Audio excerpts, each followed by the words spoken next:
নমস্কার বন্ধুরা, আজকে আবার একটা নতুন গল্প নিয়ে উপস্থিত হয়েছি গল্পমালায়। আশা করি সবাই ভালো আছেন। গল্প শুনুন, গল্প শুনে যদি ভালো লাগে তাহলে লাইক, শেয়ার এবং কমেন্ট করতে এবং চ্যানেলটিকে সাবস্ক্রাইব করতে যেন ভুলবেন না। তাহলে শুরু করছি আজকের গল্প, ডবল গোয়েন্দা, শান্তনু বন্দ্যোপাধ্যায়ের লেখা। দেবুবাবু বললেন, পাত্র যখন পছন্দ হয়েই গিয়েছে তাহলে আর দেরি কেন? বাকি কাজগুলো এবার শুরু করে দাও। বাজার, দোকান, গয়নাগাটি সবই তো কেনা বাকি। আশীর্বাদের দিনটাও এবার ঠিক করে ফেলতে হবে।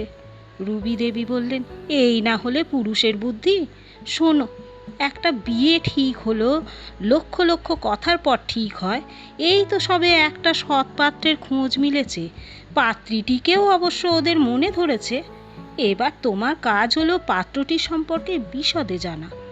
ফ্যামিলিটা অবশ্য ইতিমধ্যেই জেনে গিয়েছি, পছন্দ হয়েছে। যে শুনেছে সেই বলেছে, ব্যারিস্টার বলরাম দেবের ফ্যামিলি। কোনো কথা নয়, চোখ বুজে ঝুলে পড়ো। পাত্রের দাদু ছিলেন একজন নামকরা ব্যারিস্টার। দিদিমাকেও সবাই চিনত এক ডাকে, সমাজসেবী মিসেস নলিনী দেবী। লায়ন, রোটারি সব জায়গাতেই ছিলেন এক নম্বর। পাত্রের বাবা ছিলেন একজন খ্যাতনামা ডাক্তার, মা অ্যাডভোকেট। 3 তলা বাড়ি কেয়াতলায়। তারপর রুবি দেবী বললেন, আমাদের মেয়েই বা কম কি? সেন্ট পিটার্স কলেজে ইতিহাসের অধ্যাপিকা। শিবানী মানে রুবির যা বললেন, পাত্র কি করে বললেন না তো? রুবি দেবী বললেন, পাত্র তো চ্যাটার্ড অ্যাকাউন্টেন্ট, নিজের ফার্ম আছে, মাসে 1-1.5 লাখ টাকা রোজগার করে। শিবানী বললেন, শুনতে তো খুবই ভালো, তাহলেও খোঁজ নেওয়া দরকার। রুবি বলল, একদম ঠিক। এখন জানতে হবে পাত্র মদ খায় কি না, অন্য কোথাও কোনো অ্যাফেয়ার আছে কি না। ঠিকই তো, বড় বড় পাত্রের বড় বড় ভাইস থাকে।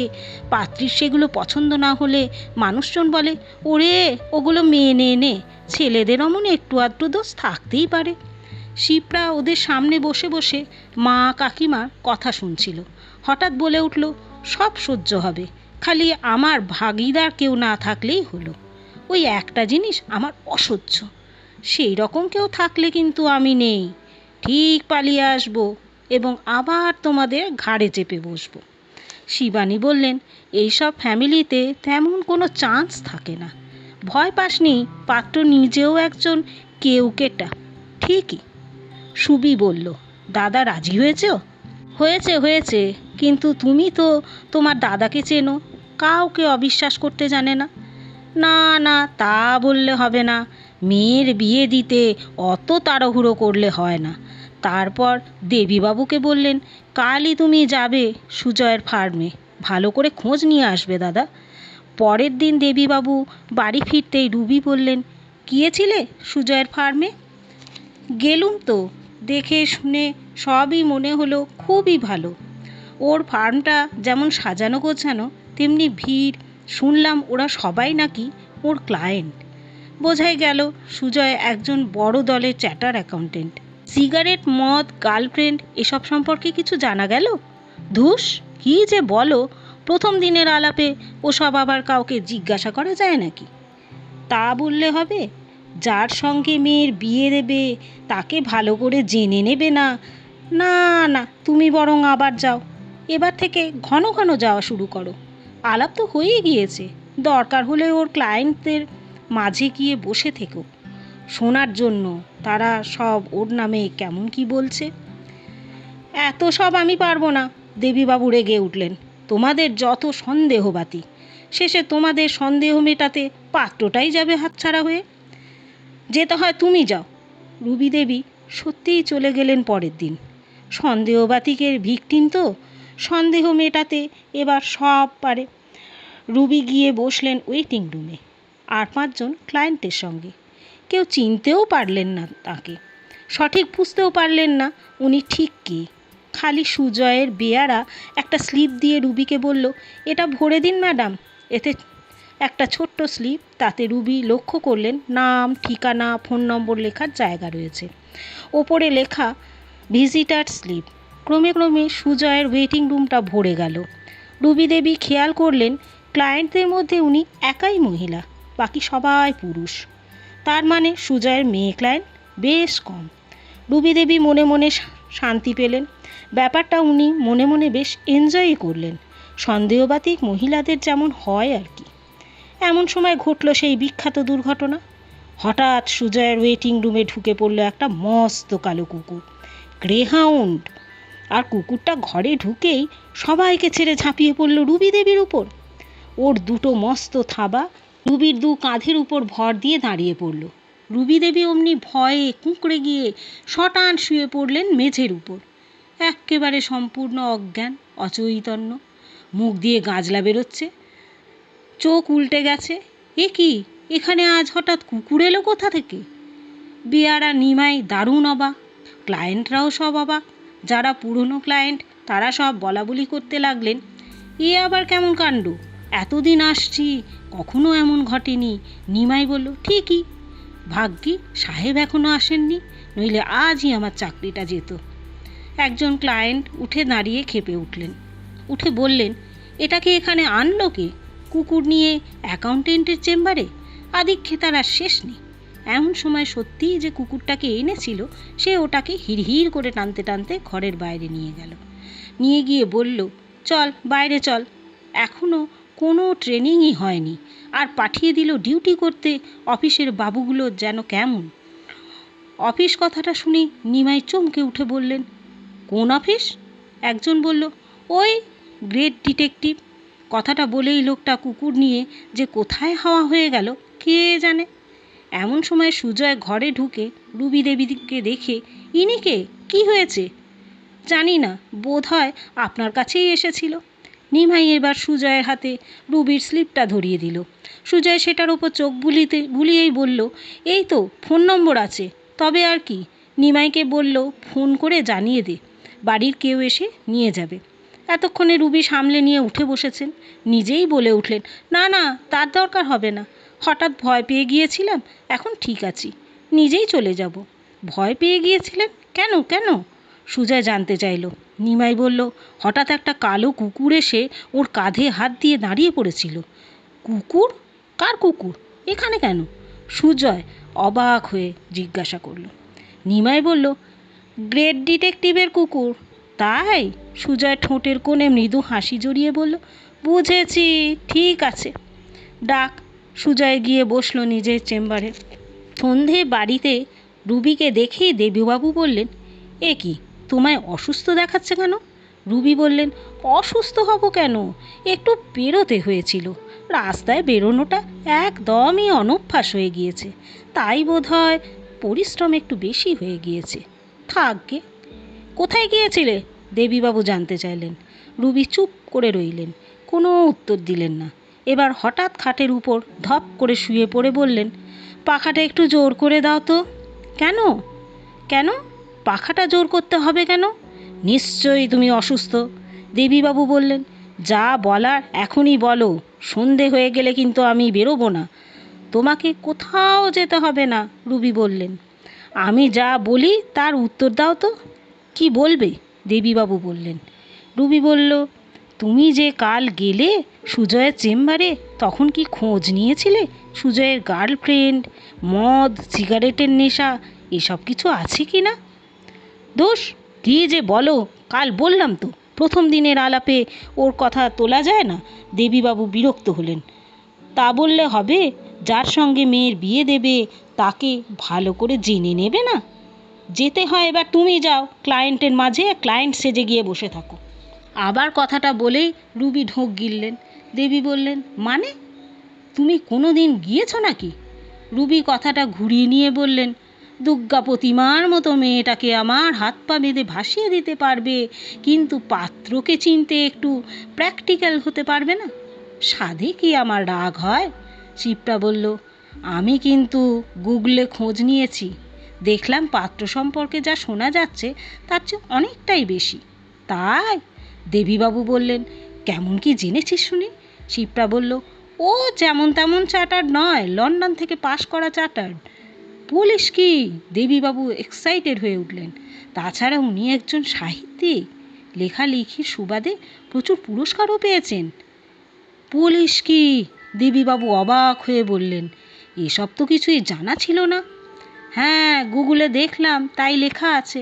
ওর নাকি একটা বদ খেয়াল আছে, মাঝে মাঝে শিকারে যান, বছরের অনেকটা সময় দেশ বিদেশের জঙ্গলে জঙ্গলে ঘুরে বেড়ান।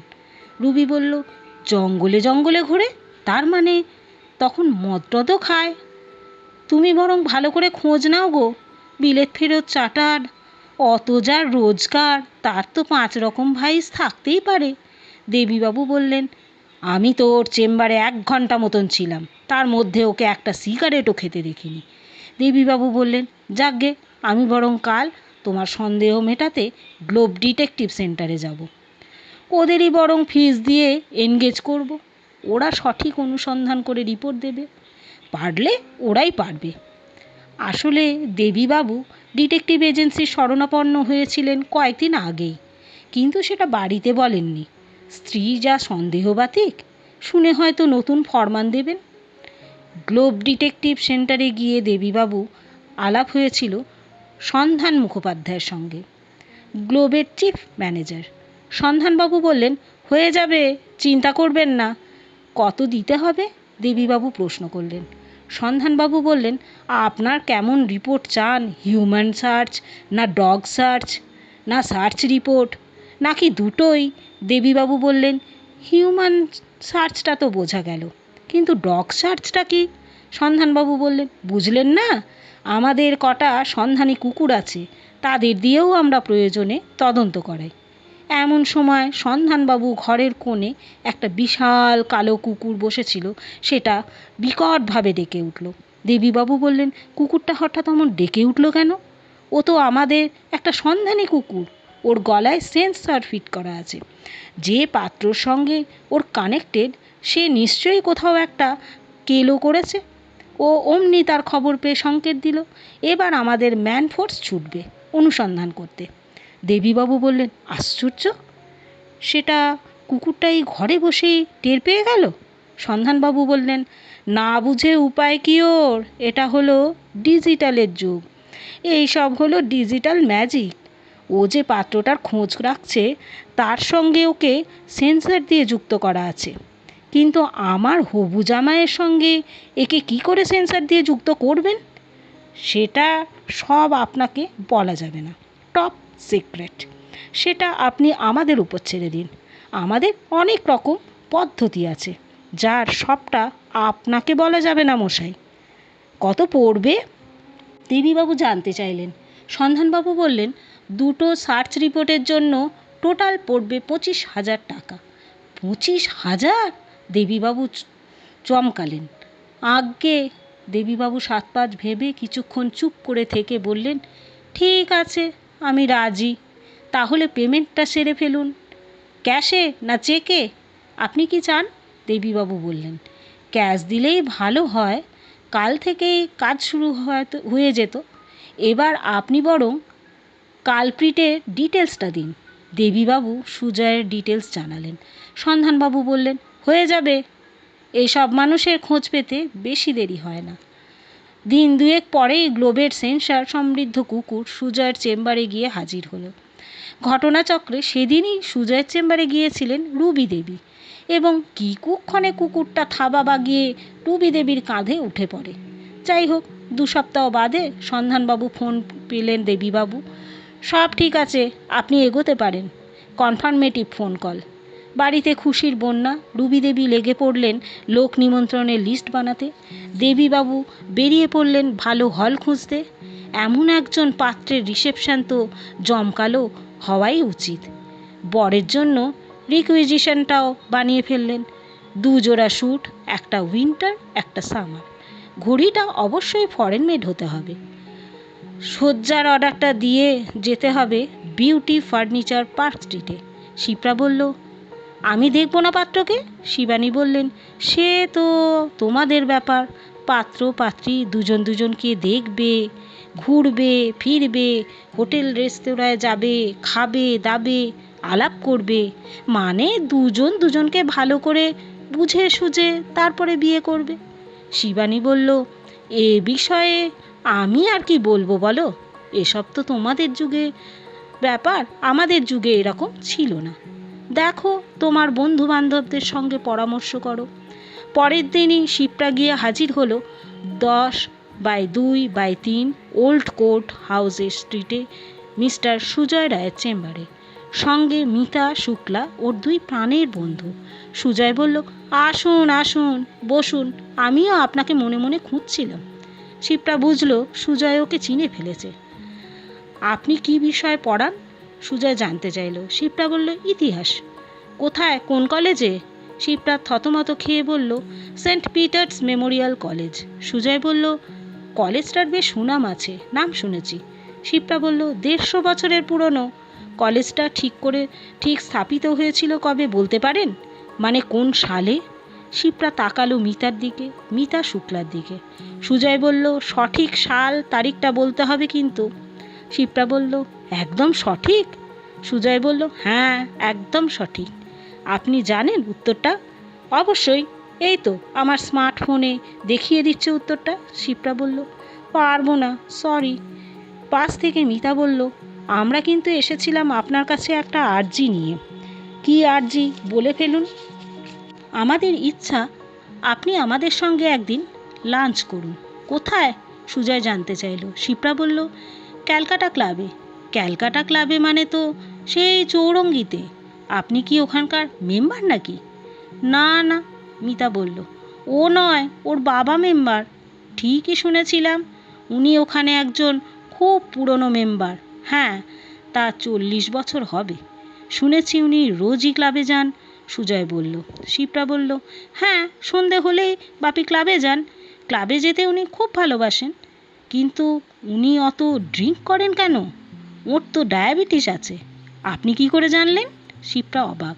সুজয় বলল, এসব জানা এখন কোনো ব্যাপারই না। তাছাড়া কিছু খবর তো আমাকে জানতেই হবে।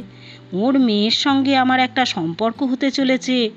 আমার বাবা মা কত খুঁজে আপনাকে বের করেছেন, তাই বাকি খোঁজপত্র তো আমাকেই নিতে হবে না, যাতে পরে পস্তাতে না হয়।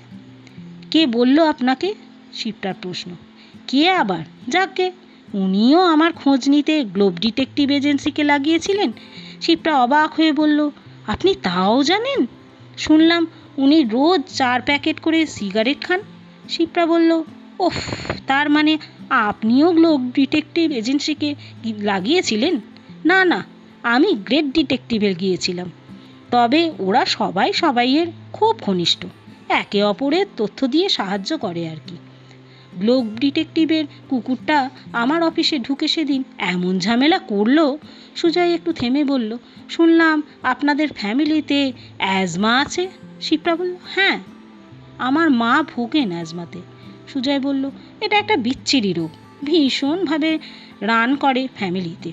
সুজয় বলল, ওই রোগটাকে আমি ভীষণ ভয় পাই। যাকে আমার ফ্যামিলিতে রোগটা না ঢুকলেই হলো।